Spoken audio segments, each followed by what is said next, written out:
This is going to be part two on how you can get leads without paid advertising. If you haven't seen part one and you want the link, let me know in the comments and I'll get you the link.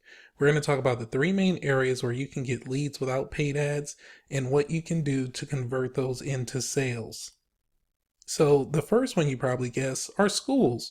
Schools are full of people, staff, teachers, who they have jobs, steady employment most of the time, and you can talk to people this way. Now, I realize right now in most of the states, they don't have the teachers that have come back into the classroom yet.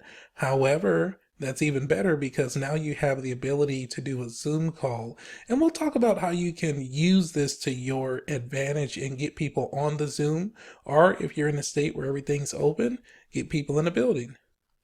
The second one is religious organizations. You probably already knew this, but there's a different way that you can take where you can get inside the door and convert a lot of this into leads in sales. But if you know you're a part of something like a church, synagogue, mosque, a temple, if you know someone or if you just want to reach out to them because you think they're nice people and you want to form a partnership, there's a way to do that. We're going to talk about that.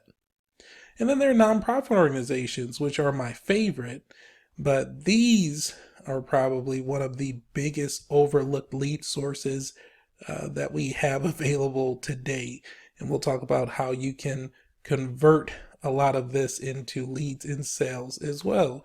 So there are some creative ways that you can contact people, and coming from someone like myself who used to have to cold call and get in front of decision makers in very creative ways, I found that there are different ways to do that that work for me. So number one is send a letter with a number. So on this letter, you have your letterhead, your statement of purpose in the middle, your signature, and at the bottom right, you have a long code, a long number. And when you call into the office and you ask to speak to the decision maker, so let's say it's a big church or it's a big school and you have to get past the gatekeeper in order to talk to the person in charge.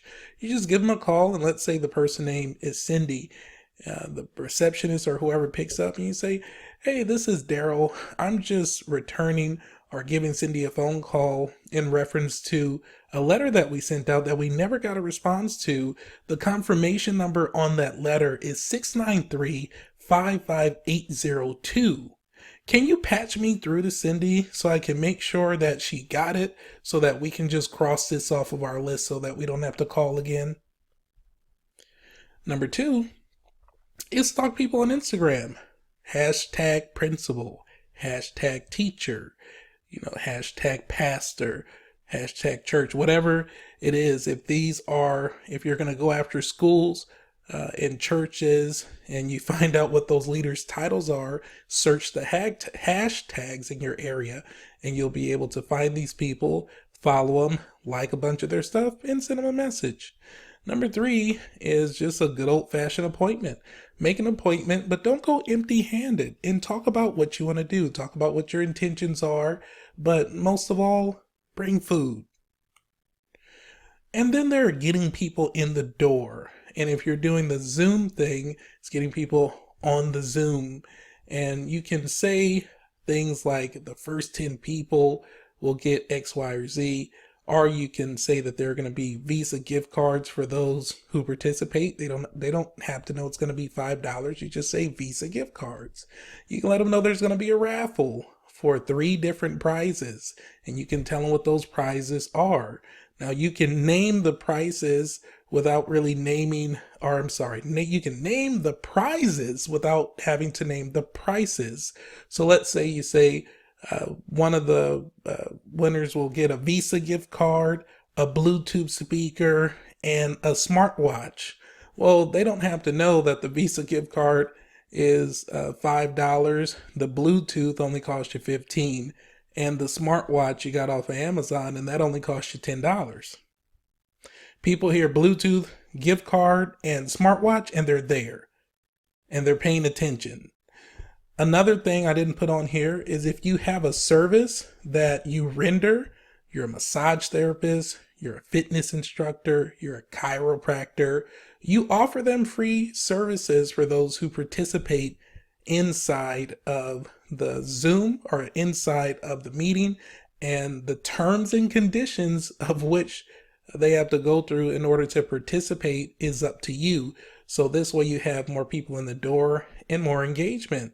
When you're dealing with nonprofit organizations, maybe it's not a church or not a religious organization, a lot of nonprofit organizations will actually work with you to bring as many people as they can, in the door if you have something in it for them. So you tell them, so let's say you have a $500 referral fee or whatever it is. You tell the nonprofit organization, hey, if you help me get this many people inside the door so that we can do this presentation, and if you help me to pass out these forms and have the people fill it out and they become a lead that converts to a sale, for every person that decides to move forward, I'll make sure that you and your organization get you $500 per person. How does that sound? And most people would say that sounds pretty awesome. And then at the end of the presentation, make sure you give them a form. Make one of the requirements in order to get a gift card or to be one of the first 10 people. The first 10 people to what? The first 10 people to fill out these forms will get one of these prizes. And then make it a requirement for them to enter into the raffle. If they want to enter into the raffle, guess what? Gotta fill out this form.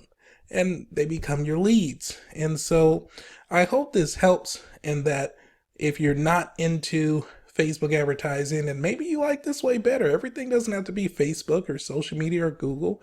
Sometimes you might just want to be a local presence within your community and have the people always look to you, and that's totally fine. So I hope this video finds you well, and I hope you find it helpful. I'll talk to you all later.